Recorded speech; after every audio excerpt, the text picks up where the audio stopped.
1857 के स्वतंत्रता संग्राम का ऐतिहासिक विवरण।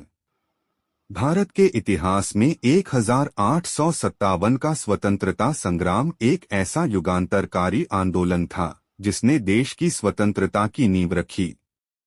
इसे भारत का पहला स्वतंत्रता संग्राम, सैनिक विद्रोह या सिपाही विद्रोह के नाम से भी जाना जाता है। यह संग्राम केवल एक सैन्य विद्रोह नहीं था, बल्कि इसमें भारतीय समाज के विभिन्न वर्गों ने अपनी भूमिका निभाई थी।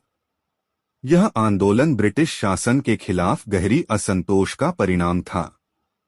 इस लेख में हम 1857 के संग्राम के कारण, घटनाक्रम, नायक और परिणामों का विश्लेषण करेंगे। 1857 के संग्राम के कारण 1857 के विद्रोह के कई कारण थे, जिन्हें सामाजिक, आर्थिक, राजनीतिक और धार्मिक वर्गों में बांटा जा सकता है।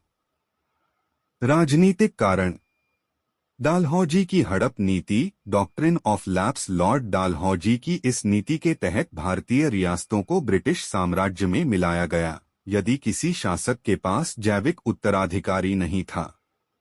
इस नीति ने सतारा, झांसी, नागपुर और अवध जैसी रियासतों के विलय को जन्म दिया। अवध का विलय 1856 में अवध के नवाब वाजिद अली शाह को अपदस्थ कर ब्रिटिश साम्राज्य में शामिल किया गया। इससे स्थानीय जमींदार और किसान असंतुष्ट हो गए। सामाजिक और धार्मिक कारण। सामाजिक सुधार और हस्तक्षेप। अंग्रेजों ने सती प्रथा, बाल विवाह और जाति प्रथा में हस्तक्षेप किया, जिसे परंपरावादी भारतीय समाज ने अपनी संस्कृति पर आक्रमण माना। धार्मिक भावना को ठेस। ईसाई मिशनरियों द्वारा धर्म परिवर्तन के प्रयासों ने हिंदू और मुस्लिम जनता के बीच आक्रोश पैदा किया। आर्थिक कारण। कृषि पर करों का बोझ, किसानों पर अत्यधिक लगान और जमींदारों के शोषण ने उन्हें कर्ज के जाल में फंसा दिया। शिल्प और उद्योगों का विनाश। भारतीय कुटीर उद्योगों को ब्रिटिश मशीनरी के आगे कमजोर कर दिया गया, जिससे लाखों कारीगर बेरोजगार हो गए। सैन्य कारण। सिपाहियों में असंतोष। भारतीय सिपाहियों के साथ भेदभावपूर्ण व्यवहार, कम वेतन और उच्च पदों से वंचित किए जाने से उनके बीच असंतोष पनपा। चर्बी वाले कारतूस का मामला। नए एनफील्ड राइफल के कारतूसों में गाय और सुअर की चर्बी का प्रयोग किया गया। हिंदू और मुस्लिम सिपाहियों ने इसे धार्मिक अपमान माना। संग्राम की शुरुआत। मेरठ में विद्रोह 10 मई 1857। 1857 का संग्राम मेरठ से शुरू हुआ, जहां 85 सिपाहियों ने चर्बी वाले कारतूस का इस्तेमाल करने से इनकार कर दिया। इन सिपाहियों को गिरफ्तार कर लिया गया, जिससे अन्य सिपाहियों में आक्रोश फैल गया। 10 मई 1857 को उन्होंने जेल पर हमला कर अपने साथियों को रिहा किया और दिल्ली की ओर कूच कर दिया। दिल्ली पर अधिकार। सिपाहियों ने दिल्ली पहुंचकर बहादुर शाह जफर को भारत का सम्राट घोषित किया। यह विद्रोह का प्रतीकात्मक केंद्र बन गया। यहीं से संग्राम ने एक राष्ट्रीय आंदोलन का रूप लिया। मुख्य केंद्र और नायक। कानपुर, नाना साहब।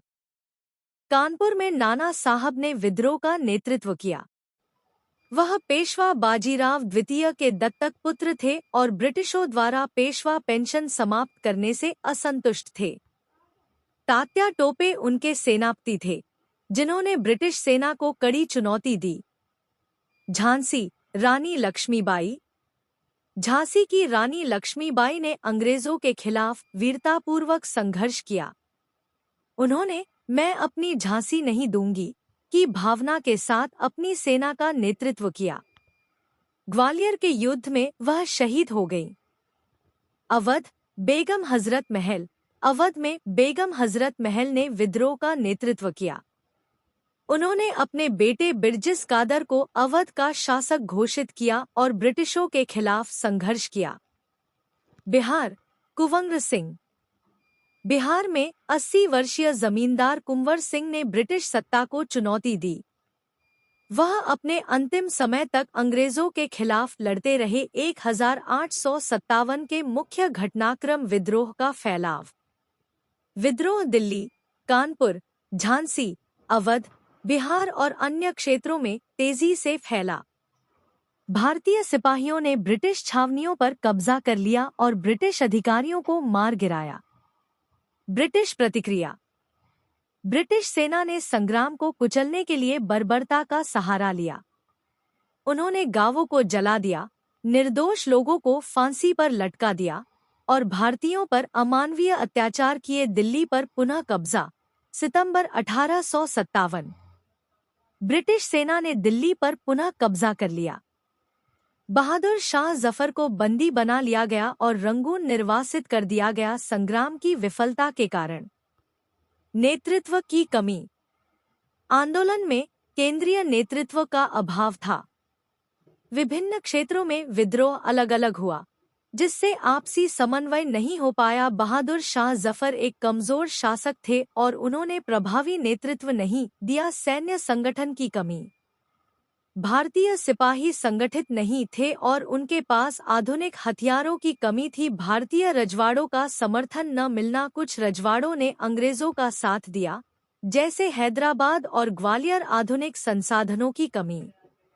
ब्रिटिश सेना के पास बेहतर हथियार, संचार प्रणाली और संसाधन थे। 1857 के संग्राम के परिणाम। ईस्ट इंडिया कंपनी का अंत। 1858 में ब्रिटिश संसद ने भारत सरकार अधिनियम पारित किया, जिसके तहत ईस्ट इंडिया कंपनी का शासन समाप्त कर दिया गया। अब भारत सीधे ब्रिटिश सरकार के अधीन आ गया। भारतीय सेना में सुधार। सिपाहियों की संख्या में कमी की गई और अंग्रेज सैनिकों की संख्या बढ़ा दी गई। सामाजिक और सांस्कृतिक प्रभाव।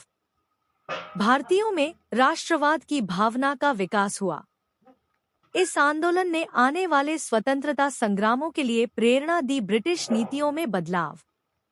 ब्रिटिश सरकार ने भारतीयों को शांत करने के लिए कुछ रियायतें दी और धर्म एवं परंपराओं में हस्तक्षेप को कम किया। 1857 के संग्राम का महत्व।